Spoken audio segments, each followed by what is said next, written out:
참선 정진도 중요하지만 계율이 바로 서지 않으면 교단이 바로 설 수 없을 뿐더러 제대로 된 수행도 할 수 없다고 한다. 깨달음에 이르는 길은 이와 같이 근기와 인연에 따라 다르지만 하나같이 소중히 해야 할 것이 있으니 바로 허물을 뉘우치되 계율을 스승삼아 앞으로 지을 허물을 경계하여 짓지 않는 지혜인이 되어야 진정한 대자유를 성취할 수 있는 것입니다. 다만 출가자가 계율을 지켜야 하되 그것이 그들을 올가매는 도구가 돼선 안 된다는 것을 몸소 보여주었다. 성은 김씨, 법명은 성우, 법호는 자운이다. 1911년 강원도 평창에서 태어나 어릴 때부터 서당을 다니며 한학을 배웠다. 16살 때 어머니를 따라 오대산 상원사에 가서 해운 스님의 법문을 듣고 감화를 받아 불법에 관심을 가졌다. 세속의 100년 36,000일보다 출가의 반나절이 낫다. 다음 해인 1927년 발심하고 상원사로 가 해운 스님을 찾았으나 해운 스님은 해인사로 떠난 뒤였다. 그 길로 해인사로 가서 8만 대장경 장경판전에서 1만 배를 올렸고 해인사에서 해운 스님을 은사로 광원 스님을 계사로 모시고 삼위계를 받았다. 1932년 범어사 강원에서 대교과를 졸업하고 1934년 범어사 금강계단에서 율사였던 일봉 스님에게 보살계와 비구계를 받았다. 해인사 선원에서 수선안거를 한 이후 화두를 참구하고 울진 불령사로 옮겨 장자불화로 정진했다. 1938년 자운 스님은 도봉산 망월사에 주석하는 용성 스님을 찾아가 달마가 서쪽에서 온 깊은 뜻에 대해 선문답을 한 후 깨달음을 얻어 오두송을 읊었다. 푸른 산은 늘상 움직이는데 흰 구름은 영요지부동이네. 사람이 물속을 거닐어 봐도 옷이 물에 젖어들지 않네.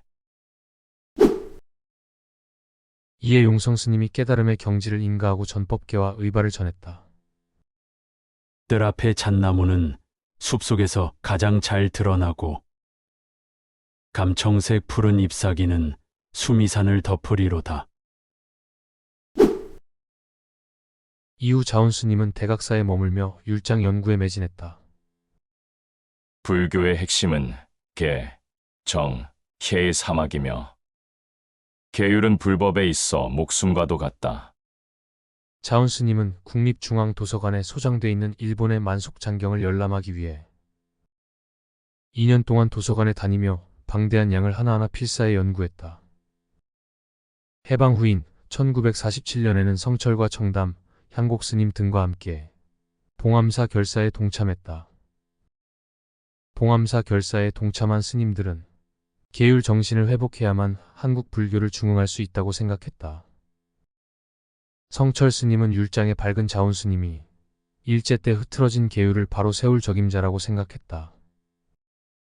봉암사 결사는 전국적인 불교 정화 운동으로 이어졌지만 자운 스님은 온건하게, 청담 스님은 강단 있게 대응해야 한다는 입장을 고수해 충돌했다. 정화는 절을 빼앗는 것이 아니라 여법하게 계를 잘 지키면서 대처승의 계를 조정하는 방식으로 해야 한다. 하지만 자운 스님은 충돌을 피하고자 정화운동 중심에서 한 발 뒤로 물러났다. 1953년 자운 스님은 통도사 금강계단에서 처음으로 비국의 수계법회를 열었는데 이때 수계를 받은 스님이 서감, 종수, 일타, 지관 스님이었다. 자운 스님은 계와 정토신앙이 둘이 아니라는 개정일치를 제창하며 정토신앙에 대한 믿음을 돈독히 했다. 하루에 30만 톡씩 아미타불 종자 진언을 염했고 아미타불 본신미묘 진언과 무량수열의 근본다라니 등을 하루에 108번씩 외우며 정진했다. 또한 자신을 상참괴승이라고 불렀다. 상참괴승은 항상 참여하는 부끄러운 중이라는 의미다. 이는 근대 중국 정토종의 제13대 조사인 인광스님이 법호를 상참괴승이라 하여 연부를 크게 선양하였는데 자운 스님도 그렇게 한 것이다. 오늘의 사회는 선은 부끄러운 것이 되어 자취를 감추고 악은 떳떳한 것이 되어 범람할 뿐 아니라 사람들은 선과 악을 구별하는 능력마저 잃은 것 같아 안타깝기 한량이 없습니다. 지성스런 참회의 공덕으로 선악의 상을 분명히 알고 예경의 성공으로 피안에 이를 수 있으니 이 얼마나 거룩한 수행의 길입니까? 또한 자운스님은 자신이 율사로 불리는 것에 손을 저었다. 내가 참된 율사라면 일생 산문 밖을 나가지 않아야 할 것이다. 그렇지 못하였으니 율사라는 호칭을 받기에 부끄럽다. 그리고 후학들에게 부탁했다.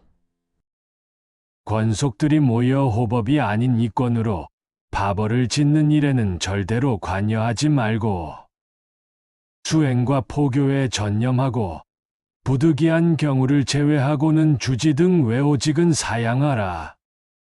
이 부탁을 듣고 따른 이는 누구일까? 자운스님이 해운사 주지였을 때 법정스님이 그곳에 머물렀는데 대중들과 잘 어울리지 못한 채 자신의 공부에만 집중했다. 하지만 자운스님은 법정스님을 각별히 아꼈다.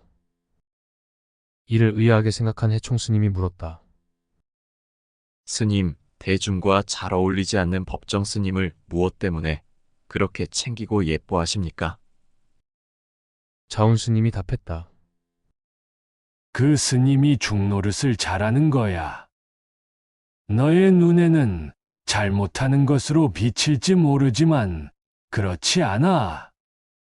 나중에 종단을 위해서 그리고 부처님 은혜를 톡톡히 갚을 분이고 한국 불교를 빛낼 분이다.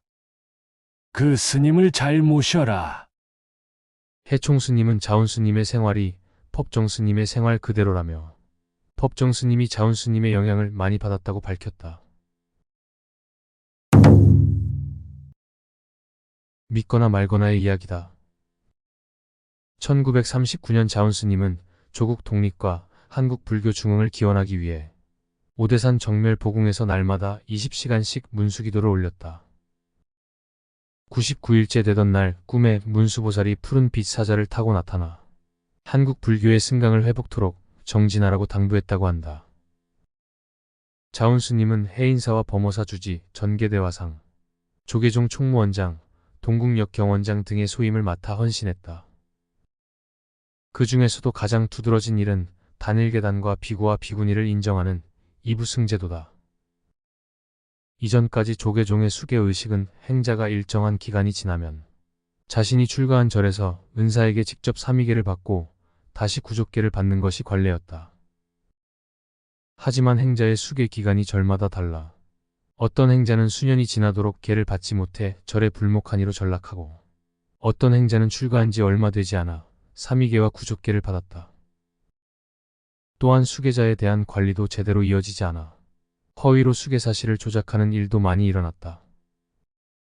이를 바로잡고자 자운스님은 전국의 스님들을 한 곳에 모아 한 명의 계사에게 계를 받도록 했다. 또한 자운스님은 대각사의 천하유런 감로계단을 설립하고 한국 최초로 율서를 보급했다. 율사이자 선사로 또 왕생한 정토의 조사로 대중을 이끌던 자운스님은 1992년 해인사 홍제암에서 서방 정토를 발언하며 조용히 입적했다. 입적하기 전 제자들에게 이렇게 말했다고 한다. 나는 사바세계엔 그만 오겠다. 그 외에 부고도 내지 말고 제사도 지내지 말며 부도나 비도 세우지 말라는 유언을 남겼는데 부도비도 세워져 있고 추도 달해제도 지내고 있다. 입적하기 전 임종계를 남겼다. 참다운 성품은 둥글고 밝으며 본래 공하여 광명이 시방을 극히 청정하게 비추나니 올 때는 청풍이 소요하듯 오고 갈 때는 밝은 달을 따라 자제하게 가네. 세수 82세, 범람 66세였다.